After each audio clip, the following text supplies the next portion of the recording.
Pemirsa, Majelis Kehormatan Mahkamah Konstitusi atau MKMK akan membacakan putusan besok terkait dengan dugaan pelanggaran kode etik Hakim Konstitusi dalam memutuskan perkara batas usia Capres-Cawapres. Masyarakat tentunya sangat berharap agar putusan MKMK benar-benar putusan yang objektif tanpa adanya unsur tekanan dari pihak manapun.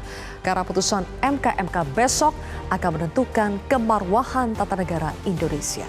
Inilah yang akan kami sajikan dalam editorial malam hari ini, Menjaga Kehormatan MKMK. Bersama saya, Zilvia Iskandar.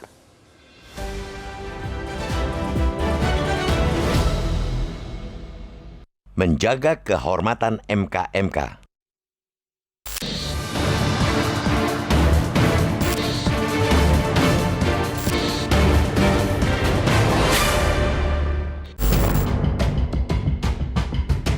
Kasus dugaan pelanggaran kode etik oleh Hakim Mahkamah Konstitusi dalam uji materi batas usia Capres-Cawapres tinggal menunggu keputusan pada Selasa 7 November. Bukti-bukti pelanggaran termasuk keterangan saksi dan ahli pun sudah dinyatakan lengkap. Ketua Majelis Kehormatan Mahkamah Konstitusi MKMK Jimli Asyidiki menegaskan mereka sudah menemukan bukti-bukti dugaan pelanggaran kode etik oleh 9 hakim terkait dengan putusan perkara nomor 90 PUU-21 Romawi 2023. Bahkan, kata dia, bukti-bukti adanya pelanggaran tersebut amat mudah ditemukan.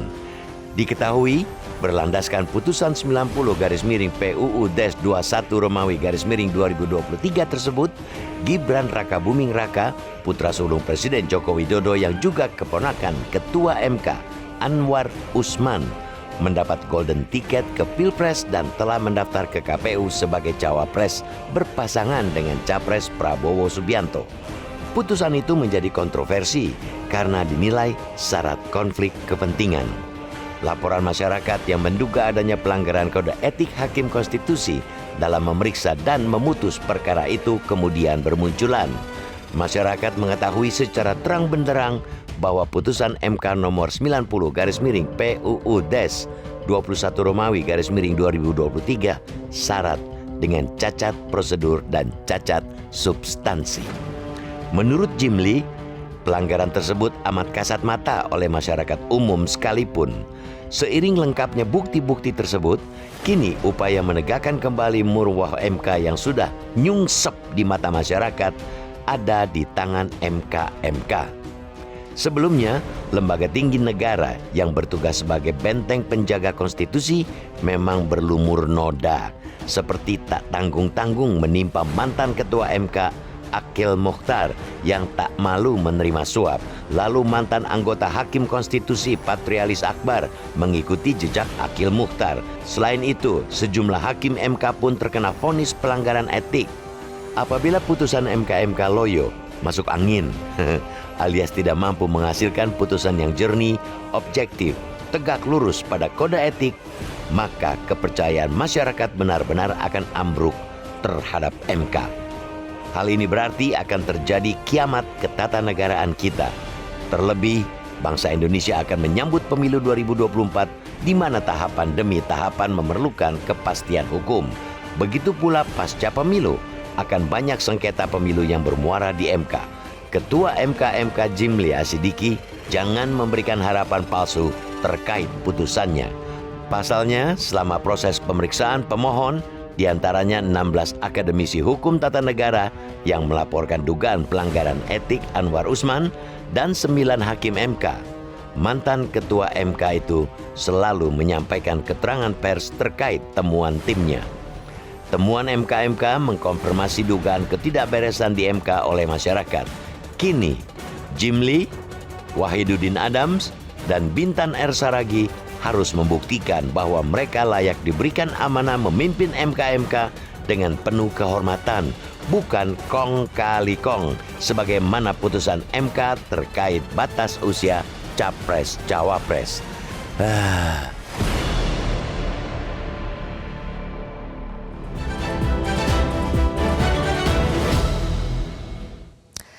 Menjaga kehormatan MK-MK itulah yang menjadi topik editorial malam hari ini dan saya akan membahasnya bersama dengan Ketua Dewan Redaksi Media Group. Sudah ada Bang Gaudens Suhardi. Bang Gaudens, selamat malam. Selamat malam, Sylvie. Baik, Bang Gaudens, besok menjadi hari yang penting. Akan ada putusan MK-MK terkait dugaan pelanggaran etik hakim konstitusi.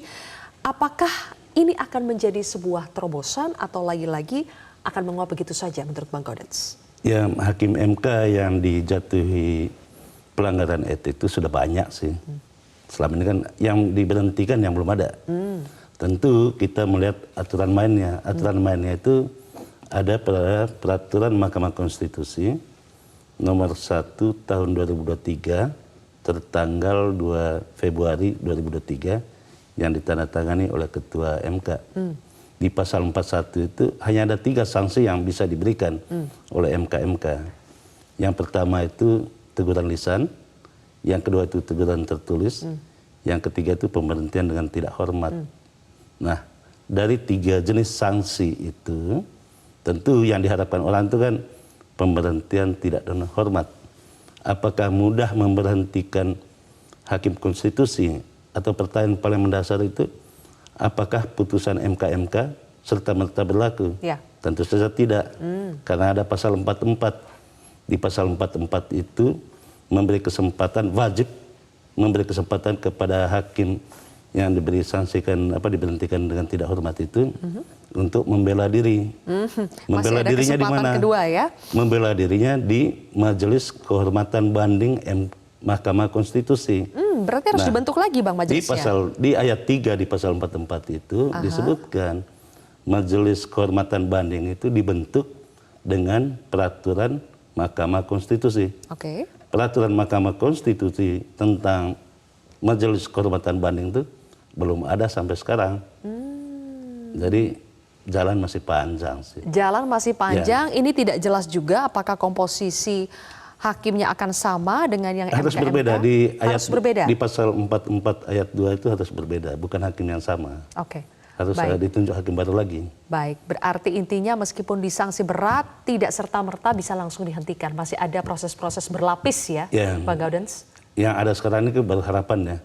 Jadi MK itu memberikan harapan. Gitu. Baik, termasuk ketika Ketua MK-MK Jimli Asyidiki menyatakan bahwa pengumumannya untuk MK-MK, di Ketua MK-MK ini menyatakan bahwa memang sengaja akan diumumkan tanggal 7 karena ini bertepatan sehari jelang atau sehari sebelum batas terakhir apabila ingin mengganti bakal calon presiden atau bakal calon wakil presiden. Kita simak dulu pernyataan selengkapnya dari Ketua MK-MK Jimli Asyidiki.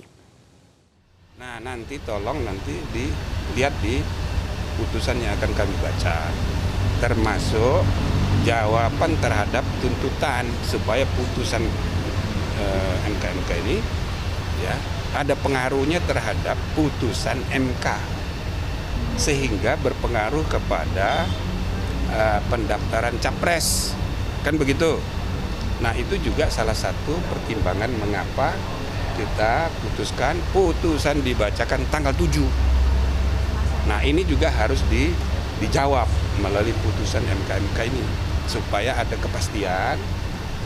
Yang salah harus kita bilang salah, yang benar harus kita bilang benar. Oke, supaya ada kepastian sehari sebelum batas terakhir apabila ingin ada pergantian capres-cawapres. Apakah ini menandakan sesuatu? Bisa kita maknai bahwa akan ada keputusan yang besar besok? Saya tidak melihat itu ya, karena dasar pembentukannya saja berdasarkan peraturan Mahkamah Konstitusi nomor 1 tahun 2023. Kalau kita membaca cermat putusan itu, tidak ada kewenangan MK-MK untuk membatalkan sebuah putusan. Atau kalau kita berbicara tentang hukum, yang bisa membatalkan putusan MK ya hanya MK sendiri. Gitu. Oke, berarti menurut Bang Gaudens ini meskipun ada yang terbelah ya yang mengatakan bahwa bisa berpengaruh terhadap putusan MK sebelumnya terkait dengan batas minimal usia capres-cawapres yang akhirnya meloloskan Gibran, tapi sebagian lagi menilai bahwa tidak akan ada pengaruhnya. Tapi Bang, besok akankah menjadi sangat krusial terutama untuk menjaga kehormatan Mahkamah Konstitusi? Ya, kalau kehormatan Mahkamah Konstitusi mestinya yang bisa menjaga kehormatan itu adalah hakim MK sendiri, Ya. bukan orang lain. Nah, kehormatan di mana? Letak kehormatan Mahkamah Konstitusi ada putusan, pada putusannya, bukan pada hal lain-lain, tetapi putusannya itulah yang menjaga kehormatannya. Kalau kita menelaah pokok persoalan di putusan MK nomor 90 itu kan ada dugaan pelanggaran kode etik. Pelanggaran kode etik bisa saja ditemukan, tetapi apakah pelanggaran itu bisa membatalkan putusan, di situ menjadi pertanyaan. Saya mengambil contoh misalnya putusan Mahkamah Konstitusi terkait dengan sengketa pilkada. Waktu itu pilkada di Pangkalan Bun. Salah satu saksi yang bersaksi di Mahkamah Konstitusi yang memenangkan salah satu pihak itu kemudian diketahui bahwa dia bersaksi palsu. Kesaksian palsunya itu dibawa ke pengadilan negeri dan terbukti dia bersaksi palsu. Tetapi kesaksian palsu itu sama sekali tidak membatalkan putusan Mahkamah Konstitusi. Oke, baik. Nah, kita akan tampilkan lagi, Bang Gaudens, ada juga pihak-pihak terutama dari elit politik dan sekaligus Wakil Ketua DPR juga yang menyatakan pandangannya terkait dengan dampak dari putusan MK-MK yang akan didengarkan besok. Kami akan kembali pemirsa sesaat lagi.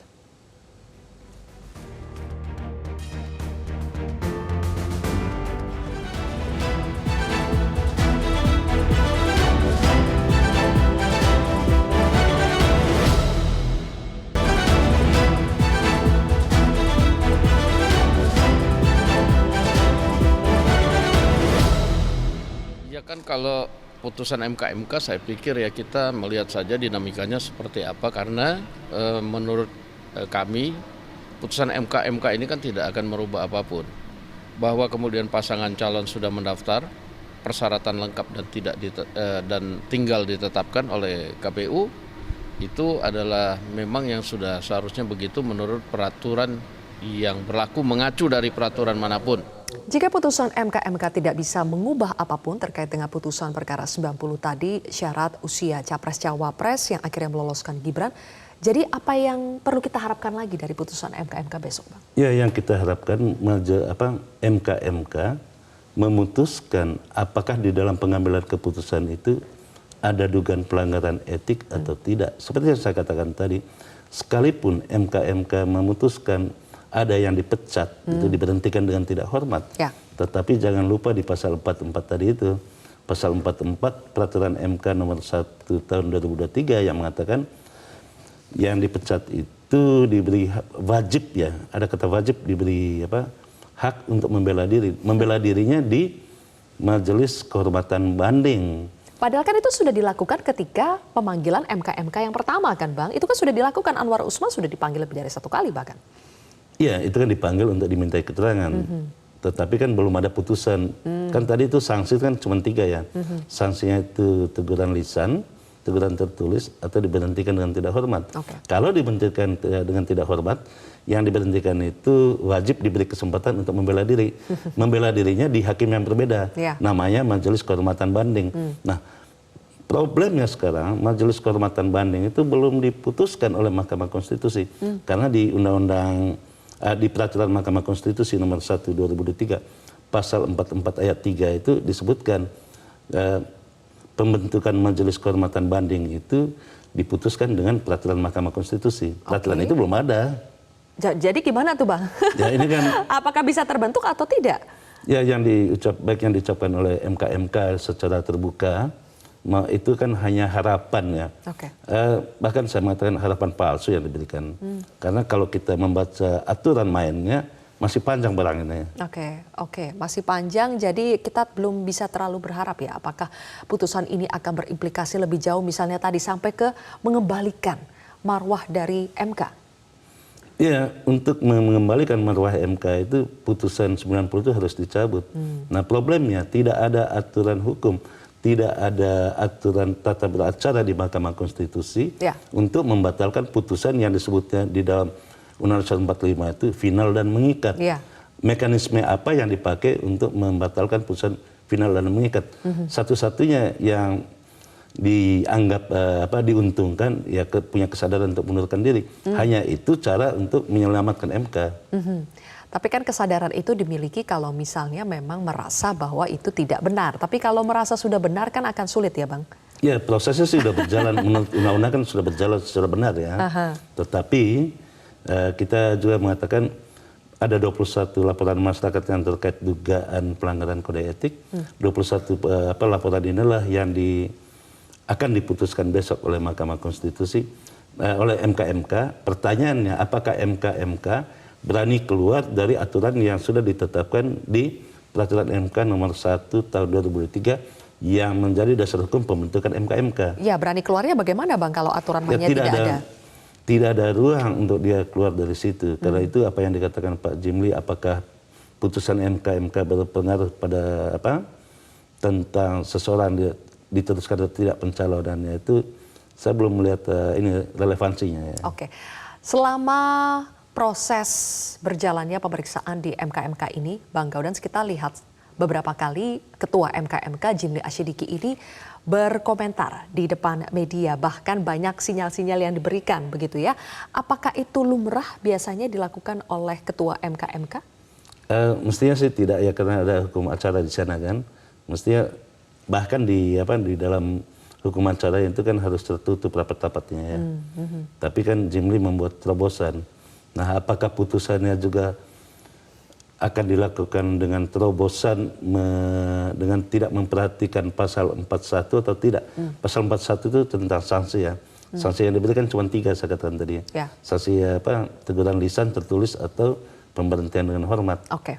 Apakah terobosan ini memang sengaja juga dilakukan oleh Jimli Asyidiki karena memang saat ini sorotan terhadap MK ini cukup negatif sehingga MK-MK ini diharapkan sebagai penjaga gawang terakhir, sehingga akhirnya transparansi kepada media setidaknya itu diberikan akses yang lebih luas? Ya, putusan MK itu kan kata saya tadi tidak mengikat dan final ya, karena masih ada majelis kehormatan banding, disebutnya majelis kehormatan banding yang akan dibentuk dengan peraturan MK. Peraturan MK tentang majelis banding saja belum dibentuk sampai sekarang. Oke, baik. Kita akan melanjutkan lagi perbincangan kita, Bang Gaudens. Masih ada satu segmen lagi, pemirsa. Tetaplah bersama kami di Editorial Malam.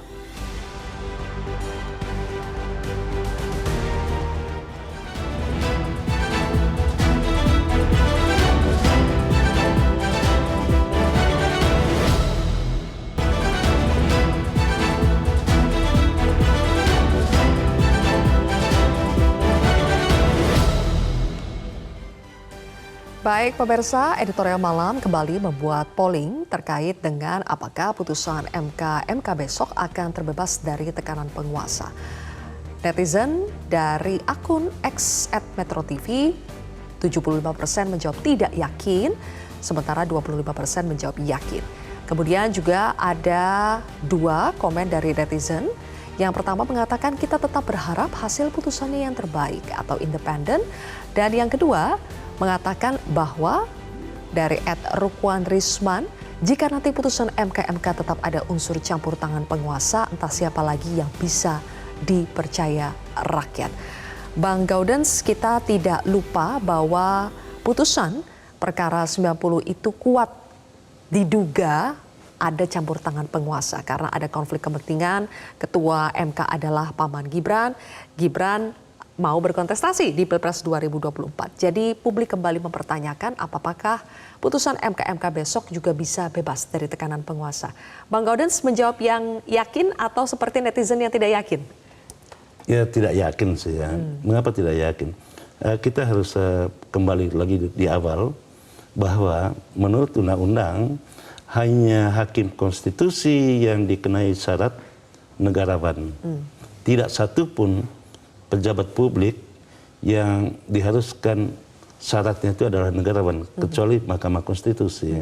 Kalau mereka negarawan, tentu putusannya juga mencerminkan kenegarawanan itu. Tetapi yang terjadi di putusan 90, dan inilah satu-satunya putusan dalam sejarah Mahkamah Konstitusi yang dilaporkan dugaan pelanggaran kode etiknya secara masif gitu ya.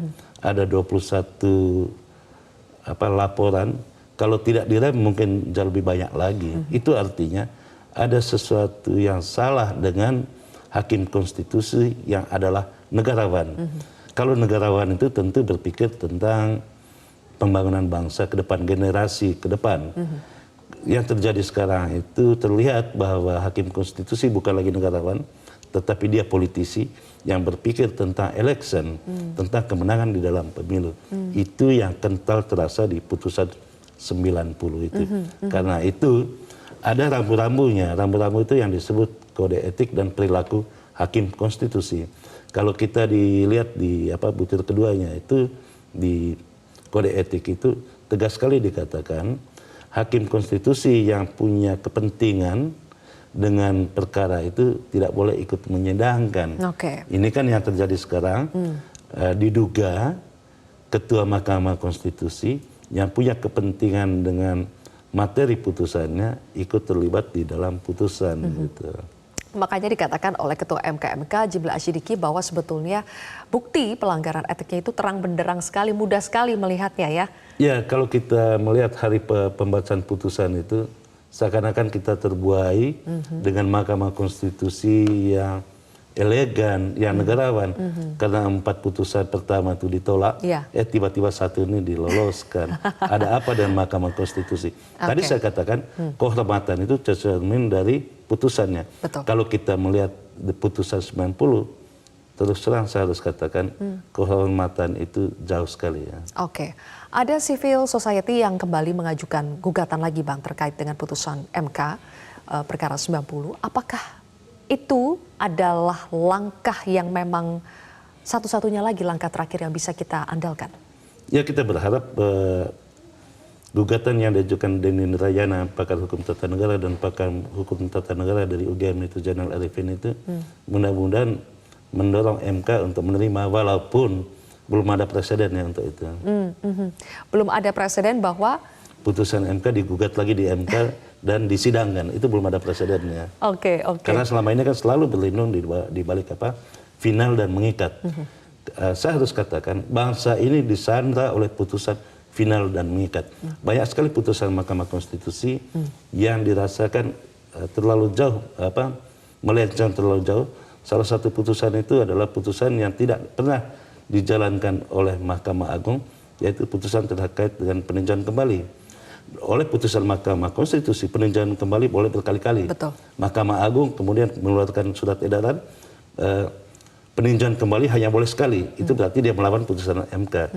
Kalau putusan MK itu dirasakan melanggar kode etik, ada baiknya satu-satunya harapan kita itu pada KPU untuk tidak meloloskan yang diduga diuntungkan oleh putusan 90. Hanya itu caranya. Apakah KPU punya wewenang itu, Bang Gaudens? Dia punya kewenangan untuk itu. Kalau bunyi putusannya itu, bahwa putusan itu kental bernuansa pelanggaran kode etik dan mestinya melanggar moral. Karena putusan itu kan, putusan hukum kan hanya ada 3 ya. Ada soal keadilan di sana, ada kebermanfaatannya. Nah, kalau kebermanfaatan tidak ada, untuk apa dilakukan? Baik, kalau begitu kita sama-sama nantikan, Bang Gaudens, apapun keputusan yang akan diambil MK besok, kita nantikan bagaimana dampaknya terhadap MK dan juga demokrasi di negeri ini. Terima kasih Bang Gaudens Suhardi sudah bergabung bersama kami di Editorial Malam. Dan pemirsa, demikianlah akhir dari Editorial Malam. Saya Zilvia Iskandar, mewakili rekan-rekan bertugas mengucapkan terima kasih atas kebersamaan Anda. Sampai jumpa, tetap di Metro TV.